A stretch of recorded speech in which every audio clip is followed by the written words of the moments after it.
ඉතින් මෙතන තියෙනවා අපිට ඒරියා එක තියෙනවා ඩිවයිස් අප තාම ඇඩ් කරලා නැහැ. ඒ වගේම ස්ටේටස් ටික තියෙනවා. ඉතින් ස්ටේටස් වලට ගියාම ඔයාලට පේනවා මෙතන විස්තර ටික බලා ගන්න පුළුවන්. Wi-Fi signal connect කළාද නැද්ද? ඒ වගේම ඉන්ටර්නෙට් එක Wi-Fi name එක ඒ වගේම මොබයිල් නෙට්වර්ක් තියෙනවද? මේකේ ඉන්බිල්ට් බැටරි එකක් තියෙනවා අපි කිව්වා. ඒ බැටරි එකේ ස්ටේටස් එක ඒ වගේම ලීඩ් එක කියන්නේ මේකේ පිටිපස්සේ අපි තියෙන මම ඔයාලට ඕපන් කරලා පෙන්නුවා. අන්න ඒක තමයි මේ ඕපන් වෙලා තියෙනවා කියන්නේ. ඉතින් අපිට පුළුවන් ඒක කන්ෆිගරේෂන් ඉවර නම් ඒක ආයි කනෙක්ට් කරගන්න පුළුවන්.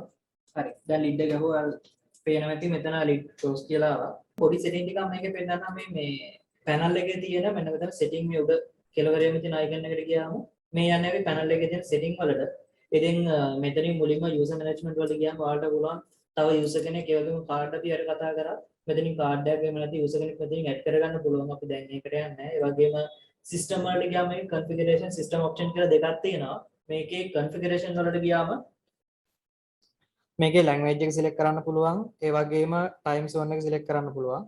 ඉතින් ටයිම් සෝන් එක අපිට මෙහි ලංකාවට ගැලපෙන්න මෙතනින් ටයිම් සෝන් එක වෙනස් කරගන්න ජයවර්ධනපුර. ඊට පස්සේ අපිට පුළුවන් සිස්ටම් ඔප්ෂන් වලට ගිහිල්ලා මෙතන සිස්ටම් මැනේජ්මන්ට් වල තියෙනවා මේකේ වොයිස් එක කොච්චරක් එන්න ඕනද, ඒ වගේම ෆෝල්ට් වලදී ප්‍රොම්ප්ට් කරන්න ඕනද නැද්ද, ඒ වගේම ටැම්පයිලා මොන් කරන්න ඕනද, ඒ අවශ්‍ය දේවල් ටික මෙතන විස්තර කරලා තියෙනවා. ඉතින් ඒ වගේම මේකේ විශේෂ දෙයක් කියනවනම් මෙන්න මේ jamming sensitivity setting. මෙන්න මේක ඔයාලා චුට්ටක් කල්පනා සමහරක් තැන්වලදී මේ jamming ඒ කියන්නේ frequency එක jam වෙනකොට මේ panel එක arm කරන්න දෙන්න error එකක් දෙනවා frequency jamming කියලා. ඒ වගේ වෙලාවට මෙන්න මේක ඔයාලට පුළුවන් disable කරන්න. disable කරලා ඔයාලට පුළුවන් එක පාවිච්චි කරන්න. ඒ වගේ අවශ්‍ය මේ error එකක් આવොත් විතරක්. මොකද ඒ කියන්නේ අවට මොනවා හරි ඒ signal වලට jam වෙන්න sensitivity ප්‍රශ්නයක් තියෙන නිසා. ඉතින් ඊට අමතරව සිස්ටම් එක ඔන් කරාම මෙන්න මේ ටික චෙක් කරනවා සාමාන්‍යයෙන්. ඉතින් මේක ඔයාලා LAN එක පාවිච්චි කරන්නේ නැත්නම් ඔයාලට පුළුවන් මේ LAN එක අන්ටික් කරගන්න. මොකද නැත්නම් යා කොයි වෙලත් එකක් දෙනවා LAN එක කනෙක්ට් කරලා නැහැ කියලා. ඒ වගේම සෙලුලර් පාවිච්චි කරන්නත් ඔයාලට පුළුවන් ඕෆ් කරගන්න. ඒ පාවිච්චි කරනවා නම් ඔන් කරගන්න පුළුවන්. ඉතින් ඒ වගේම ARM option වලින් තියෙනවා ARM with fault කියලා. එතකොට මේක enable කරොත් on කරොත් එලාම් පැනලේ මොනවා හරි ප්‍රශ්නයක් තිබ්බත් මේක ආම් වෙනවා ඒ ප්‍රශ්නෙත් එක්කම. හැබැයි මේක ඕෆ් කරලා තිබොත් ඒ ප්‍රශ්නේ කියන්නේ මොනවා හරි සෙන්සර් එකක් ඕෆ්ලයින් තියෙනවා නම් මේ එලාම් පැනල් එක ආම් කරන්න දෙන්නේ නැහැ මේ ෆෝල්ට් එක නිසා. එතකොට මේක ඔන් කරලා තිබ්බොත් එලාම් පැනල් එක ආම් කරන්න දෙනවා. ඉතින් ඊට අමතරව මෙතනින් පුළුවන් ඔයාලට නෙට්වර්ක් කැමරාවක් මේකට සෙට් කරගන්න.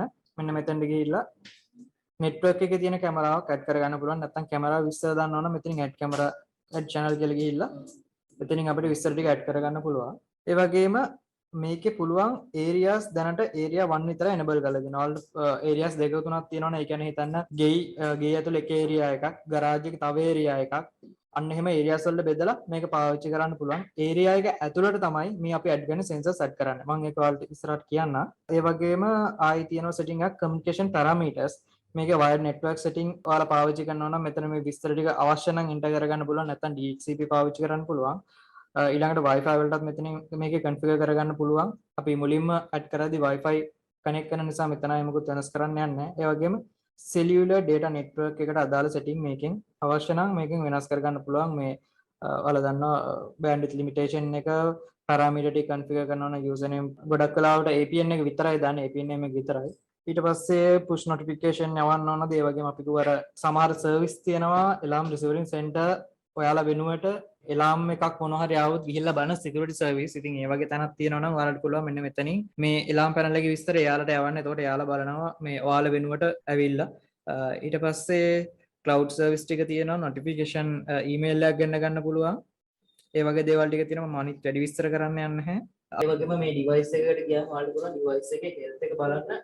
මේක පෙන්නනවා temperature එක, ඒ වගේම battery status එක, signal strength එක ඒ ටික ඔක්කොම බලා ගන්න පුළුවන්. ඒ වගේම device එකේ setting icon එකක් තියෙනවා මෙතන උඩ දකුණු පැත්තේ කෙළවරේ. ඒකට ගියාම ඔයාලට බලා ගන්න පුළුවන්. ඒක මොන area එකකටද link වෙලා තියෙන්නේ, zone type එක. මේකේ zone type කීපයක් තියෙනවා. මේකෙන් මූලික දෙක තුනක් ගැන විතර කියලා දෙන්න.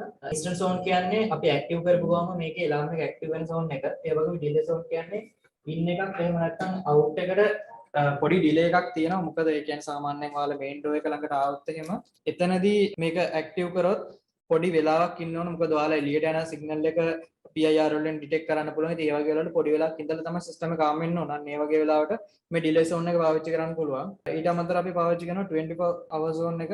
මේකෙදි පුළුවන් අපිට 24 hour ඇක්ටිව් කරලා තියන්න පුළුවන්. ඒ කියන්නේ කොයි වෙලෙත් විශේෂ ස්මෝක් සෙන්සර්ස් ඒ වගේ දේවල්. ඒ වගේම පැනික් zone එකත් ඒ වගේම කොයි වෙලෙත් ඇක්ටිව් වෙලා ඉන්නේ ආම් කරා ඩිස්ආම් කරා. මොකද මේකෙදි අත්‍යවශ්‍ය දේවල් කියන්නේ මොනවා හරි අර ශබ්‍ය අපිට කලින් කිව්වා වගේ මොනවා හරි අපිට පුළුවන් හදිසි අවස්ථාවකදී පැනික් බටන් එක ගියොත් එලාම් එක ජෙනරේට් කරන්න.